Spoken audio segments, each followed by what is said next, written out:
Out of control wildfires that have already scorched more than 4,000 square kilometers in California are still raging. Two severe tropical storms are threatening the country's east coast.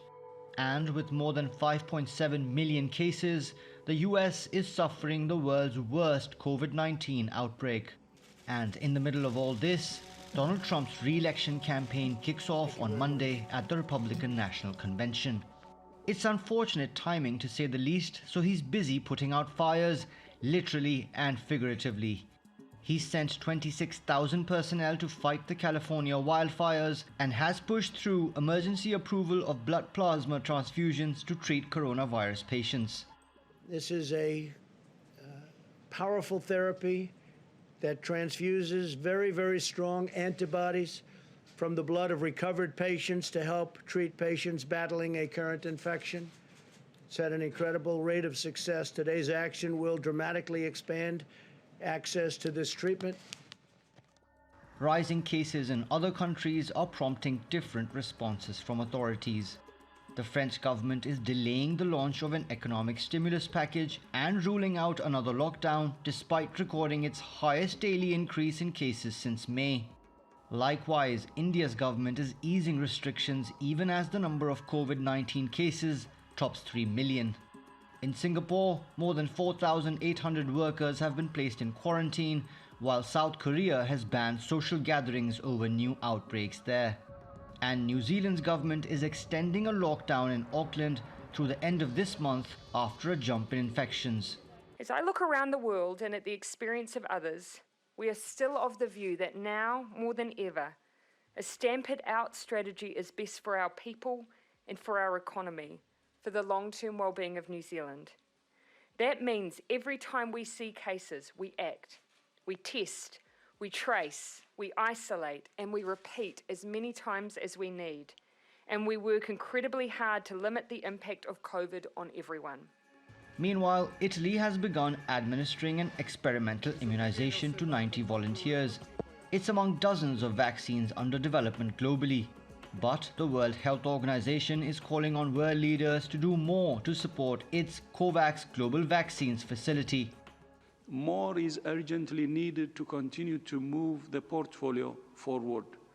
The goal of the mechanism is to deliver at least 2 billion doses of safe, effective vaccines by the end of 2021. As governments invest trillions into economic stimulus, the COVAX facility offers a huge return on investment. There is light at the end of the tunnel.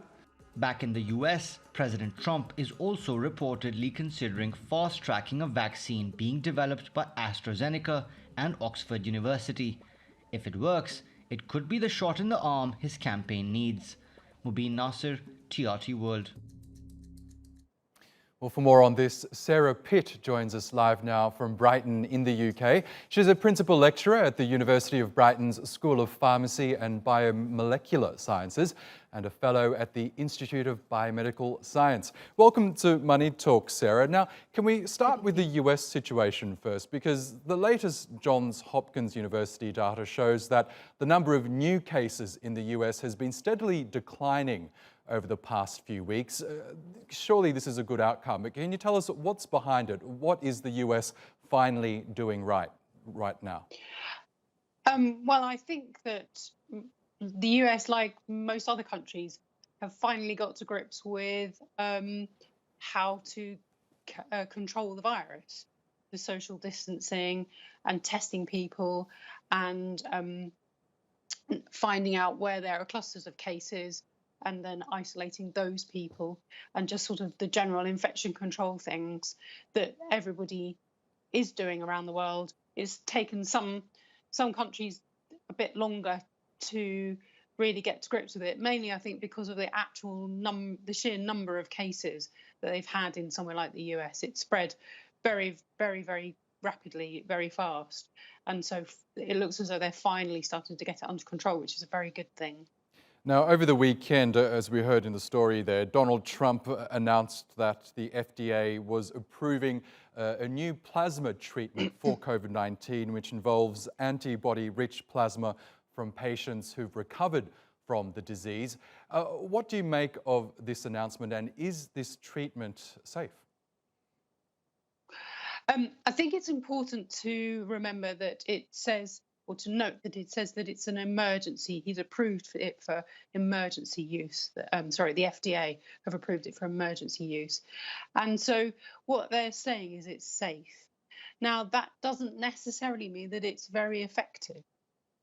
The trials that have been done so far have been extremely limited, and they've mostly used them, the preparations that they've made so far, they've mostly used them in emergencies, and it seems to have helped.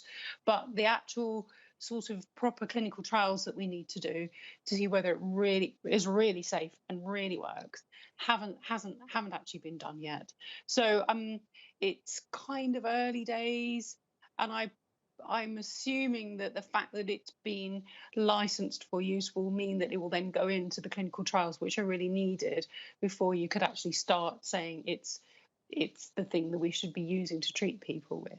Now, we also saw the share price of AstraZeneca soar amid those reports that its vaccine, along with the Oxford University trial, could actually be fast-tracked by the Trump administration in time for the November presidential elections. We are seeing this rush in the US and elsewhere to really, I guess, come up with new treatments and vaccines. Are you worried that they're perhaps overlooking some essential testing issues that might affect the safety and efficacy of a vaccine?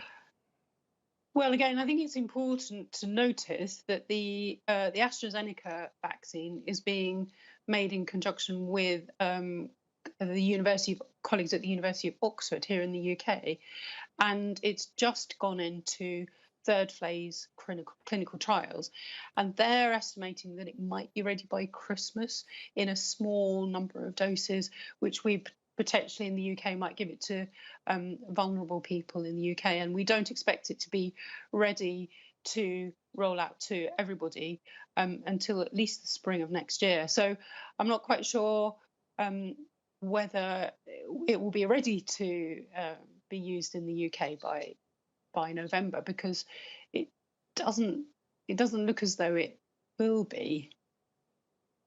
From a scientific and a safety point of view, but perhaps there's something that I don't know.